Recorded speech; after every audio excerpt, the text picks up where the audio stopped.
Alors voilà maintenant.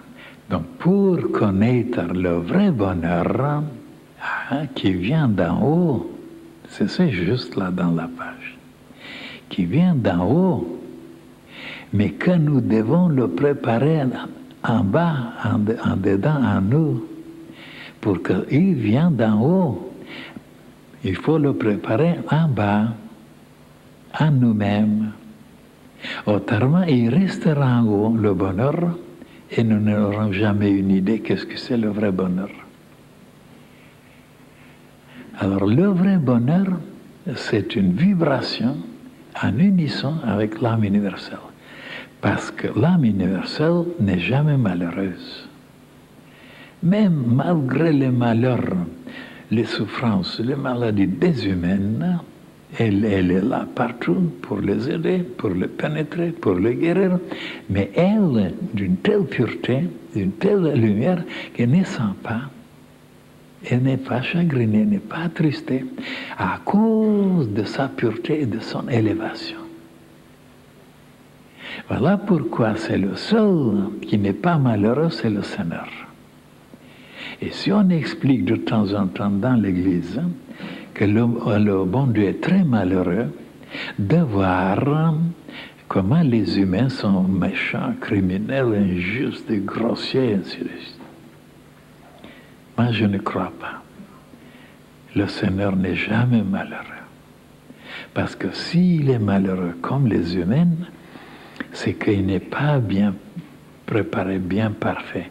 Il lui manque quelque chose. Donc son organisme, son corps, ou son ventre, ou ses poumons, il y a quelque chose qui n'est pas d'une bonne matière. Alors ce n'est pas le bon Dieu. Vous voyez? C'était absolument impossible que Dieu est malheureux. Alors maintenant, pour connaître le vrai bonheur, il y a un travail à faire, voilà, de remplacer chaque jour les vieilles particules qui sont moisies, qui sont dégoûtantes, qui sont sales, qui sont malpropres, et de les rejeter, mais en les remplaçant. Parce que si vous les rejetez, ils ne partiront pas. Ils sont tenaces, ils se cramponnent, parce que les humains qui ne savent pas comment se débarrasser, ils sont sans arrêt avec les vieilles particules, des vieux clichés, des vieux désirs, des appâts, des convoitises, ça dure toute la vie. Et même quand ils viendront dans une nouvelle réincarnation, ça continuera. Les remplacer par des nouvelles, c'est ça que les humains n'ont pas appris, c'est nouveau. De les remplacer. Alors quand on les remplace, ils s'en vont.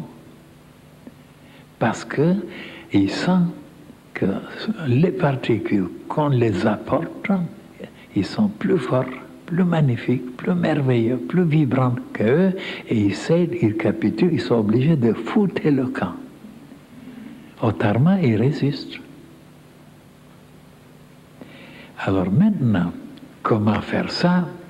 Il y a des conférences où je vous ai révélé beaucoup de choses. Il faut maintenant les chercher. Moi, je ne peux pas tout les expliquer dans quelques minutes.